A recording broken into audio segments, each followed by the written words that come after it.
মানুষের চাহিদা যত বেশি, কষ্ট পৃথিবীতে তত বেশি। চাহিদা যত কম, পৃথিবীতে বাঁচার সুখ তত বেশি। কিন্তু আমরা যে যার মতো চাহিদা করি, তো সেই চাহিদা পূরণ করার জন্য কিন্তু আমরা মন প্রাণ জীবন ছেড়ে দিয়ে টাকার পিছনে দৌড়াই। তো স্বপ্ন পূরণ করতে অবশ্যই টাকা প্রয়োজন। এমন কোনো কিছু পৃথিবীতে নাই যেটা টাকাতে কিনা যায় না, শুধু ভালোবাসা ছাড়া বা ভালো সম্পর্ক ছাড়া। কিন্তু সব কিছু কিনতে গেলে কিন্তু টাকা লাগে, সব শখ পূর্তি মেটাতে গেলে কিন্তু টাকা লাগে। তো টাকা ছাড়া কিন্তু সবই অসম্পূর্ণ। তো যাই হোক, আজকে কথা বলতে বলতে কিন্তু আমি রান্নাটা শুরু করে দিয়েছি। প্রথমে লাল শাক বাগার দিয়ে ভেজে নিচ্ছি। তো অনেক দিন ধরে শুটকি ভর্তা খেতে মন চাচ্ছে, কিন্তু করা হচ্ছে না সময় সাপেক্ষে, বা অনেক সময় খেয়াল থাকতেছে না, কিন্তু পরে মনে হচ্ছে যে আজকে এই শুটকি ভর্তা করলে ভালো হতো। তো এরকমটা করতে করতে কিন্তু রীতিমধ্যে আজকে কিন্তু আমি শুটকি ভর্তাটা করে ফেলতেছি। প্রথমে চিংড়ি শুটকিগুলা ভালোভাবে ধুয়ে নিয়েছি, তারপরে একটু পানি ঝরা দিয়ে তারপরে হালকা তেলে লবণে ভেজে নিচ্ছি। তো ভালোভাবে ভাজা হয়ে গেলে এটাকে উঠিয়ে নিয়ে তারপর আরও কিছুটা তেল দিয়ে এখন ওই যে রসুন কাঁচামরিচ এগুলো সুন্দরভাবে দিয়ে দেবো। তার আগে কিছুটা একটু লবণ দিয়ে দিয়েছিলাম। তো লবণটা দিয়ে দেওয়ার পর ভালোভাবে রসুন আর কাঁচামরিচটা দিয়ে দিয়েছি। তারপর একটু হালকা করে ভেজে নেওয়ার পর তারপরে পেঁয়াজটা দিয়ে দিব। আর এক পাশে কিন্তু আমার শাকভাজিটা হচ্ছে। আসলে ফেসবুকের উপরে আমার প্রচণ্ড রাগ হয়েছিল। ফেসবুকে কিন্তু আমি কয়েকদিন ধরে ভিডিও ছাড়ি নাই। ফার্স্ট টাইম অনেক দিন পর আজকে ভিডিওটা এডিট করতেছি, ফেসবুক অ্যান্ড ইউটিউবেই দিব। তো সেই জন্য আর কি।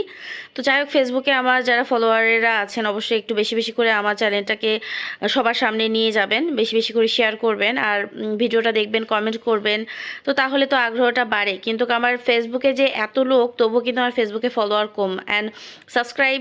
আমি যে ইউটিউবে কাজ করি, ইউটিউবে কিন্তু সাধারণত মানুষজন বেশি কাজ করে না, কিন্তু ইউটিউবে আমার সাবস্ক্রাইব হচ্ছে 800+, আলহামদুলিল্লাহ। কিন্তু আমার হলো ফেসবুকে কিন্তু সেরকম ফলোয়ার নেই। এই জন্য আমি রাগের বশত বলতেছি ফেসবুকে কাজ করা ছেড়ে দিব। তো যাই হোক, কথা বলতে বলতে কিন্তু আমি শুটকির যে পেঁয়াজ মরিচটা ছিল সেটাও আমি লবণ আর হলুদ দিয়ে ভালোভাবে ভেজে নিয়েছি। তারপরে আমি কিছুটা টালা জিরা করে নিলাম, জিরাটা টেলে নিয়েছি, কারণ টালা জিরা আমার শেষ হয়ে গিয়েছিল গুঁড়াটা।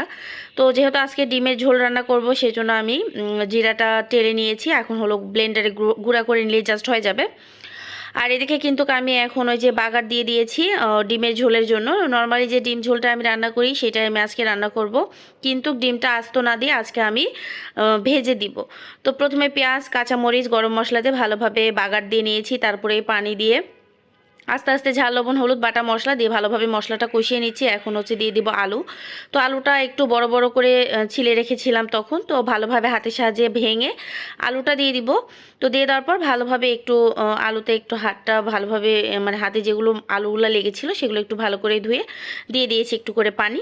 তো তারপরে অনেকক্ষণ যাবত ভালোভাবে ভেজে নিয়ে যখন দেখব যে ভালোভাবে ভাজা হয়ে গিয়েছে, ভাজা হলে বোঝাই যায় যে প্যানের থেকে উঠে উঠে আসে, পানি আর লেগে যায় না।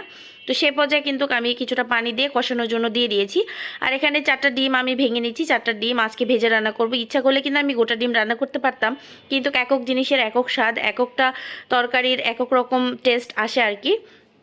তো আপনাদের ভাই বলতেছে আজকে তুমি হলো ডিমটা ভেজে রান্না করো, কারণ অনেক দিন ধরে ডিম ভেজে রান্না করে খাওয়া হয়নি।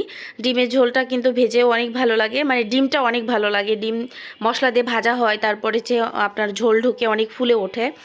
তো আলহামদুলিল্লাহ অনেক ভালো লাগে।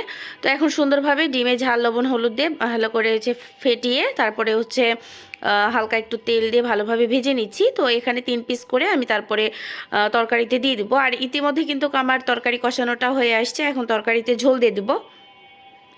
তো এই যে 3 ফালি করে নিয়ে উল্টে পাল্টে ভালোভাবে করে নিচ্ছে। আর এই যে একদম কষানো শেষ, এখন গরম পানি করে রেখেছিলাম। তো একটু হালকা ঠান্ডা হতে লেগেছে, কিন্তু পুরোপুরি ঠান্ডা হয় না, এখনও গরম আছে। তো ভালোভাবে ঝোলটা দিয়ে ঢাকনা দিয়ে ঢেকে রেখে দিলাম ভালোভাবে গরম হওয়ার জন্য। আর এখন হচ্ছে আর একটা ডিমের যে ব্যাটারটি ছিল সেই ব্যাটারটিও এখন ভেজে নিব, কারণ 2 ভাগ করেছিলাম, কিন্তু প্রথম ভাগে একটু কম পড়েছিল, দ্বিতীয় ভাগে একটু বেশি হয়েছিল। তো ব্যাপার না, এটা একটু মোটা হয়েছে, আর মোটা এভাবে ডিম ভাজিটাও অনেক মজা হয়। তো সুন্দরভাবে এটাও মানে একটু গড়ে গড়ে একটা রোল শেপ দিয়ে দিয়েছি।